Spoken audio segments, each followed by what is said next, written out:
today, you saw the video, the new axis of evil, as they're calling it, met in Beijing. So Xi Jinping put on a really big military parade to greet his partners in crime, Vladimir Putin and Kim Jong-un. Now, the CCP was showing off some new weaponry, some laser weapons, nuclear ballistic missiles, robotic wolves. The day ended apparently with a musical gala, because what dictator doesn't love song, dance, and poetry? Meanwhile, President Trump is not in the partying mood and posted a message for the three amigos, sending his warmest regards as they conspire against the United States. They were hoping I was watching, and I was watching. My relationship with all of them is very good. We're going to find out how good it is over the next week or two. We helped China very much, as you know, when they talk about freedom. And I don't believe that, and maybe I'm wrong, I hope I'm wrong, but I don't believe that America, that the United States was acknowledged for helping China to gain its freedom. But perhaps that was just a sleight of hand. And if he seems ticked off at Xi, it appears he's even more upset with Putin. I have no message to President Putin. He knows where I stand, and he'll make a decision one way or the other. Whatever his decision is, we'll either be happy about it or unhappy. And if we're unhappy about it, you'll see things happen. Here to react to all of this, Victoria Coates, Heritage Foundation's National Security and Foreign Policy Advisor. She was also Deputy National Security Advisor in Trump 1. Victoria, look, it's obviously what's going on here. China is feeling the Trump tariffs and feeling it really hard. We see slowdowns, manufacturing slowdowns. Russia is feeling the pinch from this ongoing war. They're trying to band together to box out the United States now under Donald Trump. Could this work?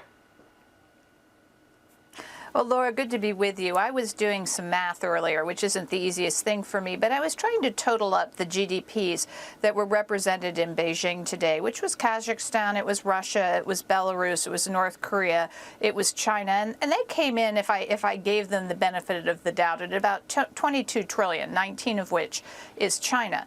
And then I was thinking about the net worth that was represented in the Oval Office a couple of weeks ago with the president between the EU, the UK, and the United States. And that's north of 50 trillion. So I think those are the numbers that count, that you have a massive dominance in the economic sphere by the United States. As you said, both China and Russia are hurting. I think that is the leverage the president has kept over these past weeks, and that's what he's going to deploy if he has to. If Putin won't see reason, come to the table and make a reasonable deal to end the killing in Ukraine. People are talking about the hot mic comment that was caught. They caught a few remarks from Putin about living forever. Watch. In the past, people rarely lived longer than 70 years.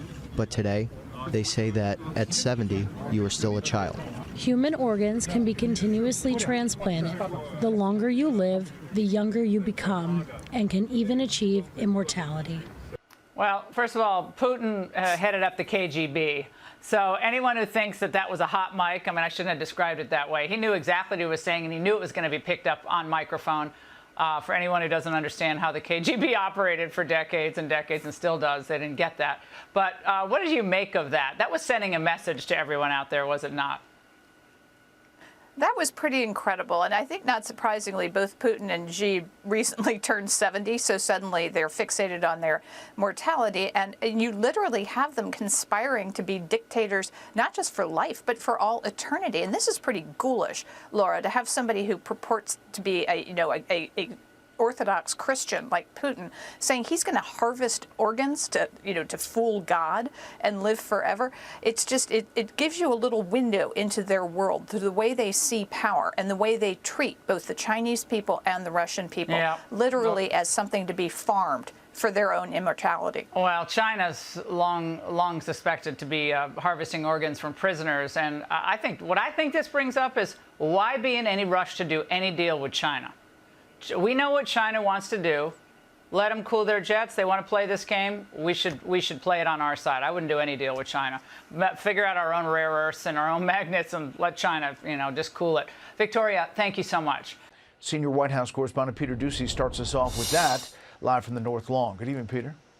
Good evening, Brett. A new world order is forming. Across President Trump's 2 terms, he has had direct diplomacy with President Xi and President Putin and Kim Jong-un. But today, all 3 of those leaders teamed up for a show of force against the United States. My relationship with all of them is very good. You'd never know it based on President Trump's Truth Social post to Xi. Please give my warmest regards to Vladimir Putin and Kim Jong-un as you conspire against the United States of America. Unfortunately, the weakness of the previous administration has driven Russia and China closer together. That was a terrible development of a lack of American leadership and a lack of American strength. China's military might was on full display in Tiananmen Square as 10,000 Chinese troops marched in formation alongside nuclear weapons, hypersonic missiles, and even robot wolves. Vladimir Putin and Kim Jong-un were among 26 world leaders in the stands. President Trump was not invited. Never even thought it wouldn't have been my place to be there. But President Trump is watching and waiting for Vladimir Putin to stop his Ukraine offensive. Putin claimed today Russia is advancing on all fronts and that he'd meet with Zelensky if he'll come to Moscow. President Trump plans to phone Zelensky tomorrow. I have no message to President Putin. He knows where I stand. China's Xi appears less concerned about Putin's continued assault on Ukraine, agreeing to move forward with a massive Russia to China pipeline called Power of Siberia 2. There is no charity here, not on either side. These are mutually beneficial agreements. Putin and Xi have proven they've got staying power as superpowers, and it could remain that way for decades to come, according to a hot mic moment about medical technology. In the past, people rarely lived longer than 70 years. But today, they say that at 70, you are still a child. Human organs can be continuously transplanted. The longer you live, the younger you become, and can even achieve immortality. That is a fascinating, one-of-a-kind window into the world of 2 72-year-old world leaders without term limits trying to game out, according to Xi's translator, how to live as long as 150 years old. Right. That is quite something. Peter, what about the Abraham Accords? Why are they in danger of possibly falling apart tonight?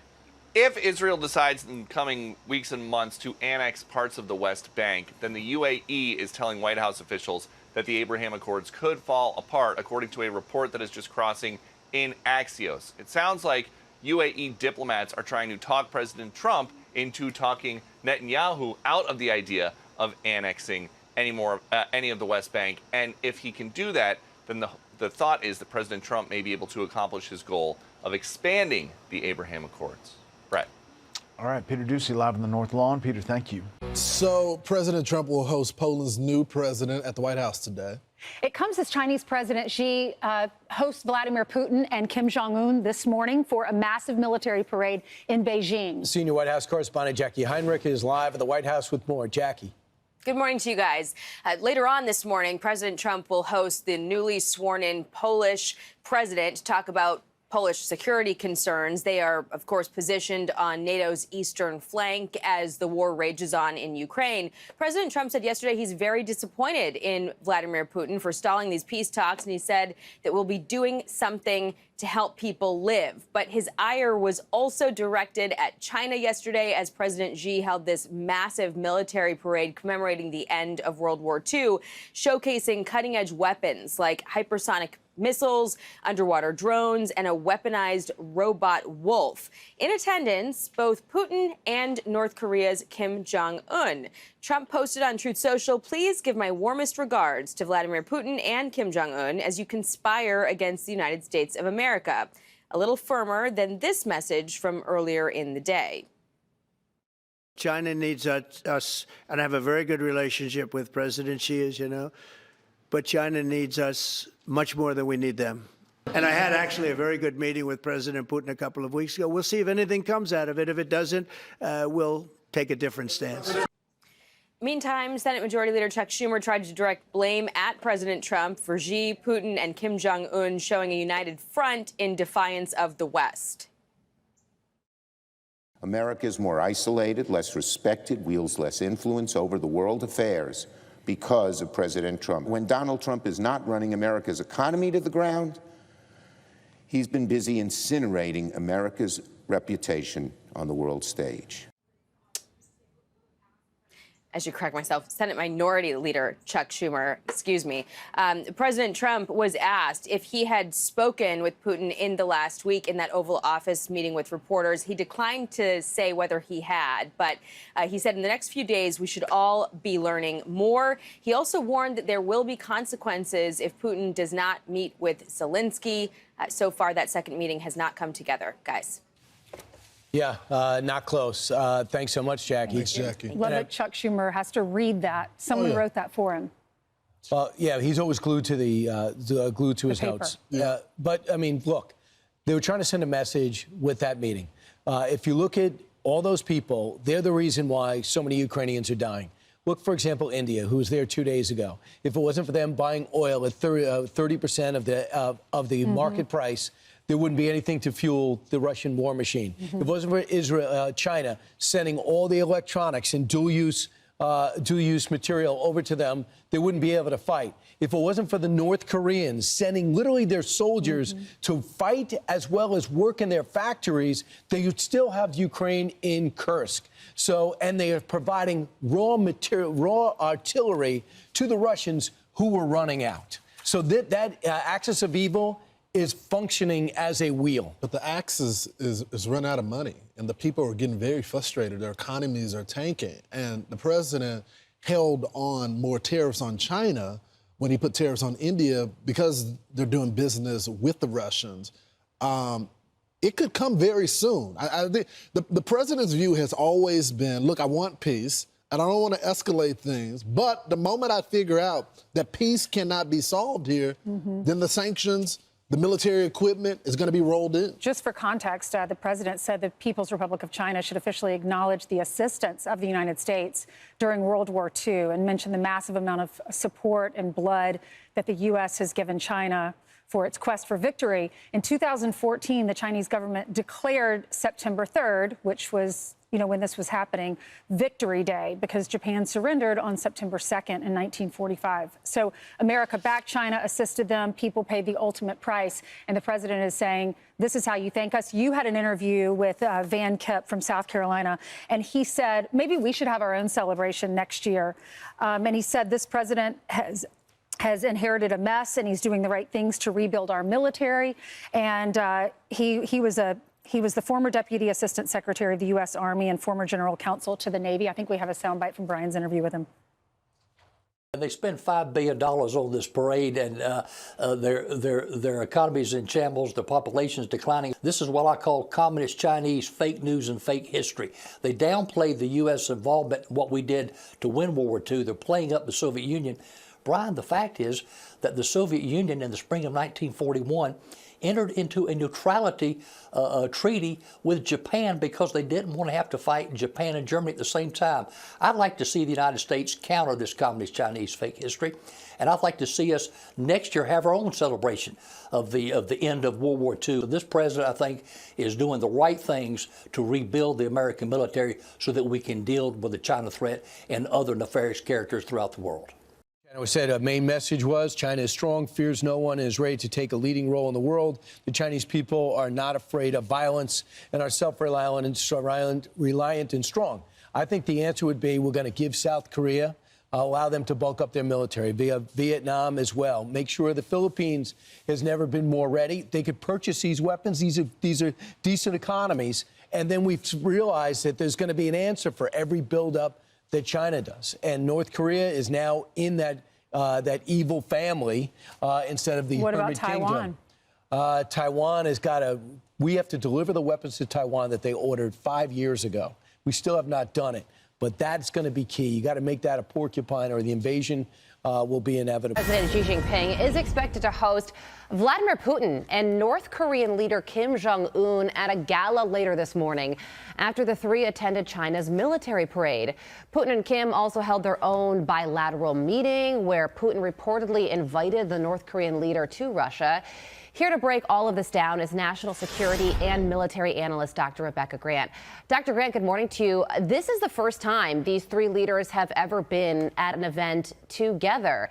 And President Trump reacted to it this way on Truth Social, saying, "May President Xi and the wonderful people of China have a great and lasting day of celebration.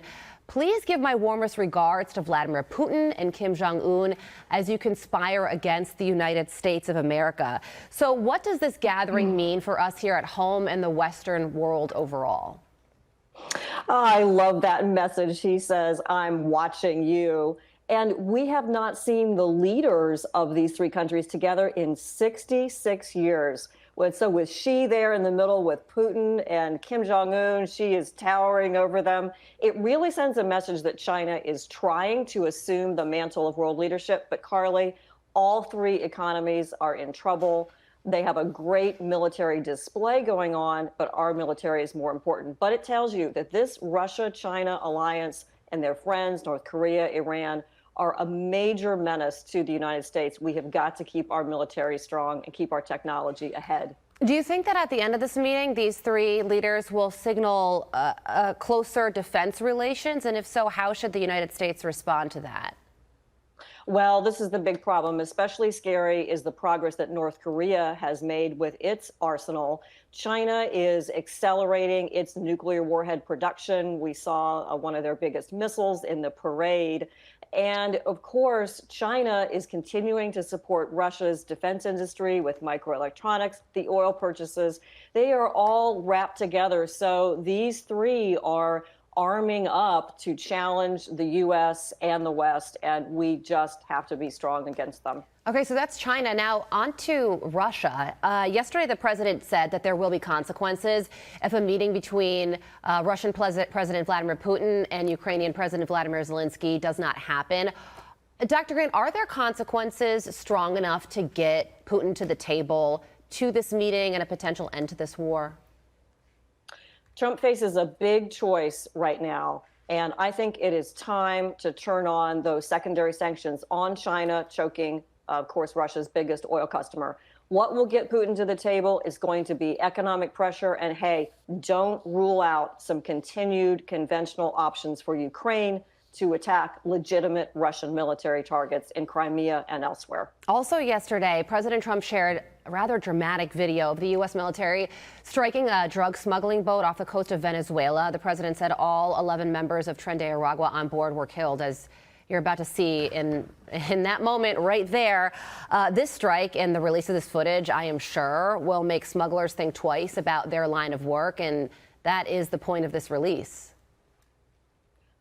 This is a whole new chapter in the war against drugs and showing that the U.S. will defend in the Western Hemisphere. This was done in international waters, but what you see here is some kind of anti-ship missile, and we've got plenty of those, maybe from a ship, maybe a helicopter, maybe a drone, taking out this target. Remember, Trump designated Tren de Agua and some others as terrorist organizations. This is no different than a strike against ISIS at this point. Wow. That means we can do this again if they keep it up. Yeah, a lot going on the coast of Venezuela and in China with this military parade, and President Trump telling Xi to send his regards. Dr. Grant, thank you so much for joining us. Welcome back. Breaking today, President Trump says he will soon be speaking to Ukrainian President Vladimir Zelensky as soon as tomorrow, the White House says. This is Russia's President Vladimir Putin signals he's ready to meet face-to-face now with Zelensky if Zelensky comes to Moscow. It's not going to happen. Putin also warning he is ready to end his war on Ukraine with force if necessary. So joining me now is Michael Allen, former National Security Council official in the George W. Bush administration. Michael, thanks for being with us today. Thank you. So Putin is now saying, you know, Zelensky can either negotiate an end to this war or I'm going to end it militarily, which on the face of it is absurd because he's been, if he had the ability to end the war with overpowering force, he would have done so in the last 3 years, right? Yeah. I think Putin has detected that President Trump is increasingly annoyed with him. I think President Trump wanted these two to get together before now. I think, as you identified, it's a total non-starter to have Zelensky go to Moscow. God knows what could happen if he were there. It definitely would project that he is the lesser power up against Putin. So, and they would probably take him out. That could be the case as well. I'm not sure why they wouldn't. So I think it's really a tricky situation. I think he's trying to say to the president, hey, I'm trying to meet what you want to happen, which is a bilateral meeting, but it doesn't seem genuine. It feels like he's still disrespecting the United States with drone attacks and these moves here and there. So take a listen to this, a hot mic moment. Putin talking to Xi in China about organ harvesting. Listen. In the past, people rarely lived longer than 70 years. But today, they say that at 70, you are still a child. Human organs can be continuously transplanted. The longer you live, the younger you become, and can even achieve immortality. Well, you know, if anybody would know about it, it'd be those two. Xi has a history of, you know, enslaving entire populations in Xinjiang to harvest their organs while they're alive. Well, that, and also what an appropriate topic for two of the world's greatest dictators to be discussing, ways to perpetually be in office. Let's just not expand into third terms and otherwise topple democracy within Russia. Let's just figure out a way to stay in office forever. It sounded like a pretty dumb thing to be talking about during an official meeting like that, whether you think the mics are on or not. Yeah, it's creepy, to say the least, and I think it's sort of broadly reflective of their friendship. They're having frank conversations, but it was strange and weird, no doubt about that. And deeply menacing. Michael, we got to leave it there. Thanks for taking time with us today. Thanks Great so to much. talk. Hey, Sean Hannity here. Hey, click here to subscribe to Fox News YouTube page and catch our hottest interviews and most compelling analysis. You will not get it anywhere else.